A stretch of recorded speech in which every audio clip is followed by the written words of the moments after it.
Hi friends, welcome to Taste Buds Sophie's Kitchen. இன்னைக்கு நம்ம பார்க்க போறது எல்லாரோட ஃபேவரட் ஒரு டிஷ் பார்த்தீங்கன்னா, எஸ்பெஷலி பன்னீர் லவர்ஸ் யார் யாருக்கெல்லாம் பன்னீர் பிடிக்குமோ இந்த டிஷ் ரொம்பவே பிடிக்கும். கடாய் பன்னீர். இது ஒரு மைல்டு ஸ்பைசியான ஒரு டிஷ் அண்ட் ரொம்ப க்ரீமியான ஒரு டிஷ். சப்பாத்தி, ரோட்டி, நம்ம பிரெட் பேஸ்கெட்டோட பார்த்தீங்கன்னா எப்போவுமே ஒரு கான்ஸ்டண்ட்டாக எப்போவுமே சாப்பிட்றது தான் இந்த கடாய் பன்னீர். இந்த கடாய் பன்னீர் பார்த்தீங்கன்னா யூஸ்வலி ரோட்டி, சப்பாத்தி, நான் அந்த மாதிரி டைப்ஸ் ஆஃப் பிரெட் வெரைட்டிஸோட பார்த்தீங்கன்னா நிறைய சாப்பிடுவோம். பட் ஆனால் இது புலாவோட கூட ரொம்ப நல்லா இருக்கும். கண்டிப்பாக ட்ரை பண்ணலாம். இப்போ நம்ம எப்படி இது வீட்லேயே வந்து இந்த கடாய் பன்னீர் எப்படி பண்ணுறதுன்னு பார்க்கலாம்.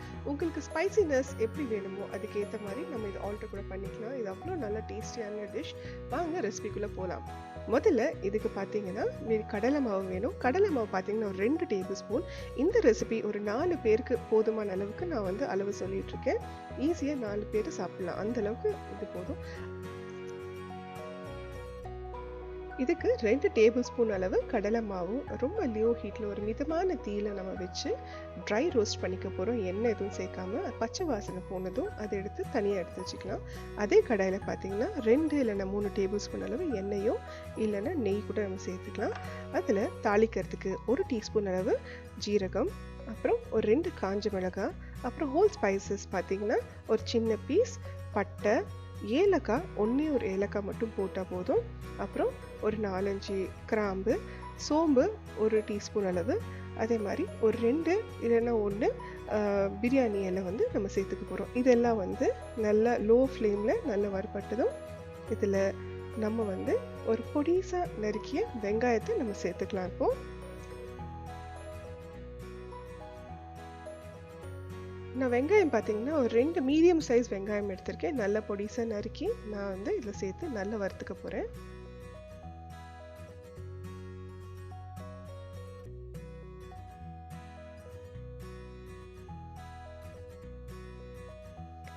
வெங்காயம் பார்த்தீங்கன்னா ஒரு ஸ்லைட்டாக ப்ரௌனிஷாக ஆகிற வரைக்கும் நம்ம நல்லா வறுத்துக்கலாம். அப்போ தான் வந்து இந்த டிஷ்ஷில் வந்து ஒரு சட்டில் ஸ்வீட்னஸ் வரும். அது பார்த்திங்கன்னா இந்த வெங்காயத்துலேருந்து தான் நமக்கு அந்த ஸ்லைட் ஸ்வீட்னஸ் வந்து வெங்காயத்துலேருந்து வரும். அப்புறம் அதில் ஒரு 2 தக்காளி, நல்ல பழுத்த தக்காளி நல்ல ஃபைன் சாப் பண்ணி ஆட் பண்ணியிருக்கேன். இதுவும் சேர்த்து வறுத்துக்கலாம்.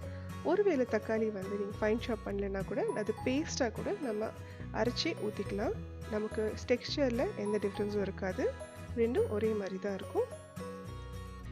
வெங்காயம் தக்காளி வதக்கிறதுக்குள்ளே நம்ம பன்னீர் ரெடி பண்ணிக்கலாம். நம்ம விருப்பப்பட்ட சைஸ் அண்ட் ஷேப்பில் வந்து நம்ம பன்னீர் எடுத்துக்கலாம். நான் ஒரு 300 கிராம் பன்னீர் எடுத்திருக்கேன் இன்றைக்கி. அதில் ஒரு டீஸ்பூன் அளவு மஞ்சப்பொடி, அப்புறம் 1 டீஸ்பூன் அளவு காரத்துக்கு கொஞ்சமாக வந்து காரப்பொடி சேர்த்துருக்கேன். அப்புறம் ஒரு 1/2 டீஸ்பூன் அளவு உப்பு. இதெல்லாம் சேர்த்து பன்னீர் நல்லா கலந்து வச்சுக்கலாம். நல்லா ஈவனாக கோட் பண்ணி வச்சுக்கலாம். இப்போது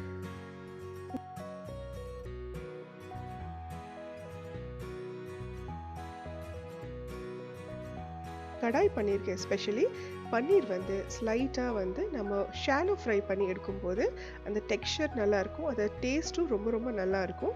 ஸோ நம்ம இப்போது ஒரு பேனில் வந்து ஷாலோ ஃப்ரை பண்ண போகிறோம். ஒரு 2 டேபிள் ஸ்பூன் அளவு நீங்கள் எண்ணெய் ஊற்றி இல்லை நெய் கூட சேர்த்துக்கலாம்.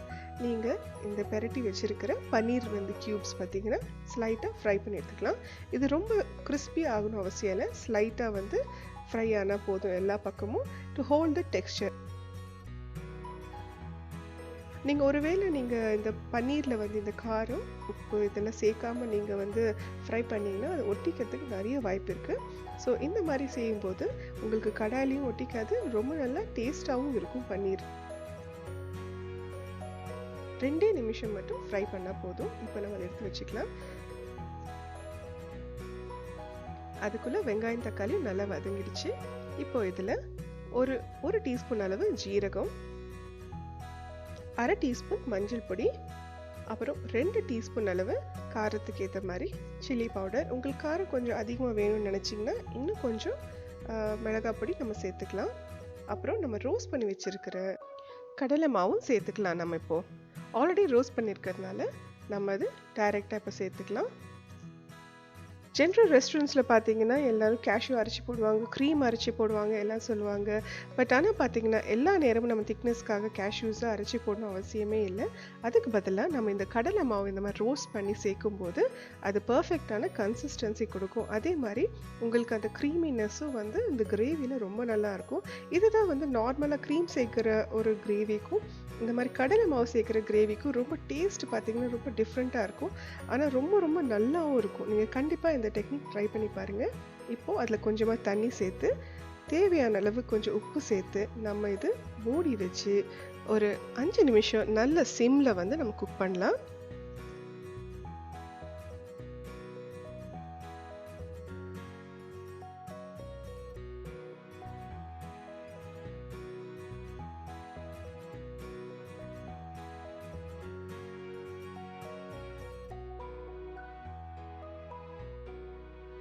லோ ஃப்ளேமில் ஒரு 5 நிமிஷம் குக் பண்ண அப்புறம் பார்த்தீங்கன்னா நம்ம கிரேவியில் இருக்கிற எண்ணெய் தானாக பிரிஞ்சு மேலே மிதக்க ஆரம்பிச்சிடும்.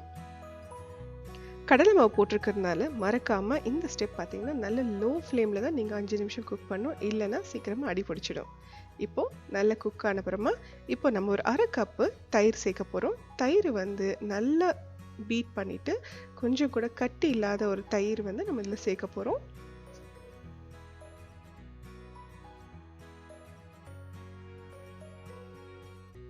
இந்த தயிர் பார்த்தீங்கன்னா ஆட் பண்ண அப்புறமா ஒரு 2 நிமிஷம் கொதிக்க விடலாம்.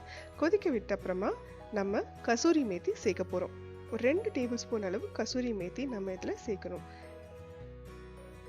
நீங்கள் எந்த பஞ்சாபி ஒரு நார்த் இந்தியன் டிஷ்ஷஸ் பார்த்தீங்கன்னா, நான் சொல்கிறது பஞ்சாப், டெல்லி அந்த சைட் டிஷ்ஷஸ் பார்த்தீங்கன்னா நிறைய டிஷ்ஷஸில் அந்த ஃப்ளேவர் ஆட் பண்ணுறதுக்காக தே யூஸ் கசூரி மேத்தி. இந்த கசூரி மேத்தி பார்த்தீங்கன்னா ஆட் பண்ண உடனே வந்து உங்களுக்கு ஃப்ளேவர் அண்ட் அந்த வாசனையே, அந்த டிஷ்ஷோட வாசனையே மாறி போயிடும்.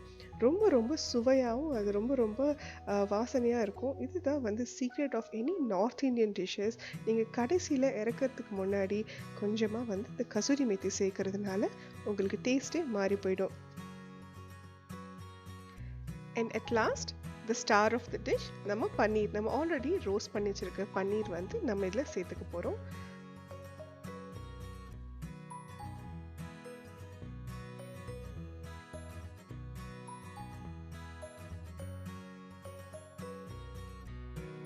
நம்ம கடாய் பன்னீர் ஆல்மோஸ்ட் ரெடி. கடைசியாக ஒரு ஸ்டெப் என்னென்னா ஒரு 2 இல்லைன்னா 3 டேபிள் ஸ்பூன் அளவு ஃப்ரெஷ் க்ரீம் சேர்க்க போகிறோம். ரெஸ்டாரண்ட்ஸில் பார்த்தீங்கன்னா ஜென்ரலாக ஃப்ரெஷ் க்ரீம் சேர்ப்பாங்க, அதனால ரொம்ப ரொம்ப டேஸ்டியாக க்ரீமியாக ஆகிடும், இன்னுமே க்ரீமியாக ஆகிடும். அதுக்கு பதிலாக ஒருவேளை ஃப்ரெஷ் க்ரீம் இல்லைன்னா நம்ம கடைசியில் பார்த்தீங்கன்னா ஒரு 2 டேபிள் ஸ்பூன் பால் சேர்த்துக்கலாம். ஆமாம், பால் சேர்த்துக்கலாம். நீங்கள் பால் சேர்த்ததுமே அந்த டிஷ்ஷுமே பார்த்தீங்கன்னா ரொம்ப ரொம்ப க்ரீமி ஆகிடும். கண்டிப்பாக நான் சொல்கிறது ட்ரை பண்ணி பாருங்கள். ஃப்ரெஷ் க்ரீமுக்கு பதிலாக பால் சேர்த்து பாருங்கள்.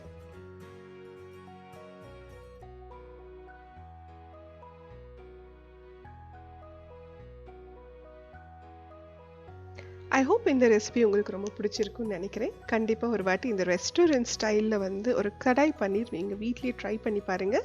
உங்களுக்கு இந்த ரெசிபி பிடிச்சிருந்ததுன்னா மறக்காமல் லைக் பண்ணுங்கள். நம்ம சேனல் நீங்கள் ஃபர்ஸ்ட் டைம் பார்க்குறதா இருந்தால் மறக்காமல் சப்ஸ்கிரைப் பண்ணி பக்கத்தில் இருக்கிற இந்த பெல் ஐக்கன் ப்ரெஸ் பண்ணுங்கள். அப்போ தான் நான் அப்லோட் பண்ணதுமே உங்களுக்கு நோட்டிஃபிகேஷன் வந்து சேரும். Thank you very much for watching.